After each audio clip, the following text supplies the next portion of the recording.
आता isakal.com आहे देशातील नंबर 1 ची मराठी न्यूज वेबसाईट। प्रत्येक अपडेटसाठी isakal.com ला नक्की भेट द्या।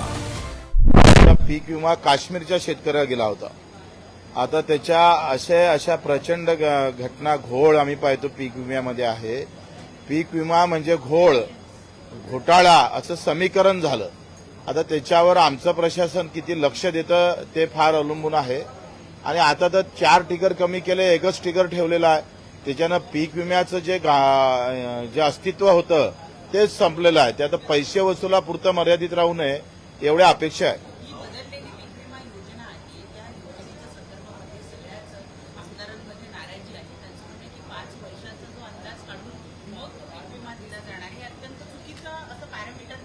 काय झालं, पीक कापणी प्रयोग म्हणजे काय, उंबरठा उत्पन्न आपण पकडतो। उंबरठा उत्पन्न म्हणजे काय तर सरासरी पकडतो, म्हणजे 3 वर्षाची सरासरी।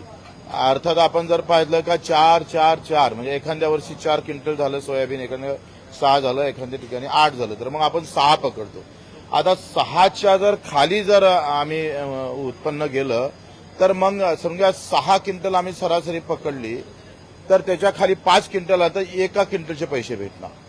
आता अडचण काय झाली का पीक विम्यामधला ही सगळ्यात मोठी अडचण आहे का पीक कापणी प्रयोगामध्ये गेल्या 10 वर्षापासून पिकाचं उत्पादन घटत चाललेलं आहे। आणि त्याच्यामुळं आता जर सरासरी उत्पन्न 4 आलं आणि आताही मला 4 आलं तर मला पैसेच भेटणार नाही, नुकसान तर कायम आहे।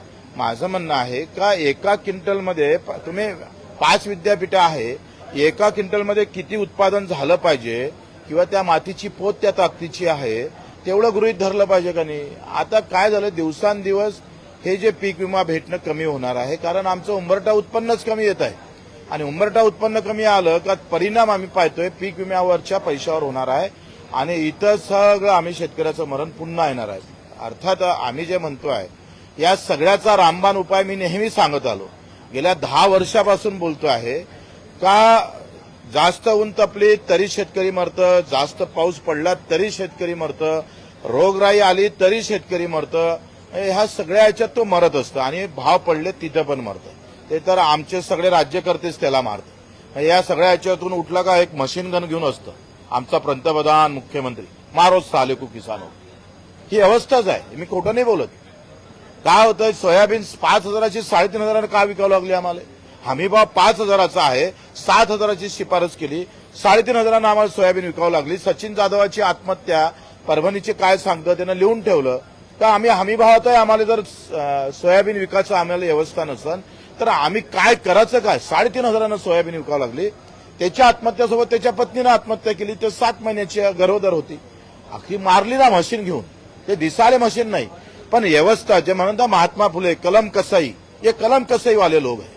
आणि मग मी जे म्हणतोय का पेरणी ते कापणीपर्यंत याला जर एमआरईजेस अटॅच केलं तर माझा उत्पादन खर्च कमी करण्याची ताकद देशामध्ये जगामधला सगळ्यात क्रांतिकारी हा निर्णय शेतकऱ्यासाठी होऊ शकतं।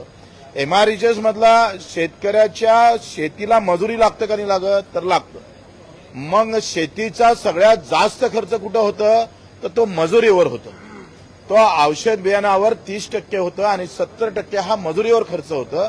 मजुरीमध्ये आमच्या सरकारनं हस्तक्षेप केला आणि त्याला जर एमआरईजेसले जर जॉईन करून घेतलं तर माझा उत्पादन खर्च कमी होईल, म्हणजे ग्राहकाला स्वस्त जर एखादं धान्य भेटलंय तर त्याचे परिणाम माझ्या शेतकऱ्यावर होणार नाही। ऊन वारा पाऊस तपला त्याचे परिणाम माझ्या शेतकऱ्यावर जास्त होणार नाही।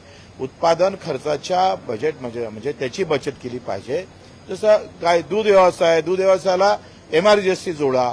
आज आम्ही पाहतोय भेसळयुक्त दूध येतं, कॅन्सरचं प्रमाण वाढत चाललेलं आहे, रोगराई वाढत आहे। आम्हाला याच्यावर काही नाही, लोक मरतंय ना मरू दे, माझ्याजवळ पैसा आहे, मी उपचार करू शकतो।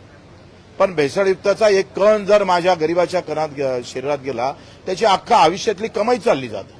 म्हणजे कारखानदारीतून कारखानदारी, औषधातून औषध, शेतीवर औषध मारायचं, दुधाच्या उत्पादनासाठी औषध द्यायचं आणि पुन्हा लोकांना औषध द्यायची व्यवस्था निर्माण करायची।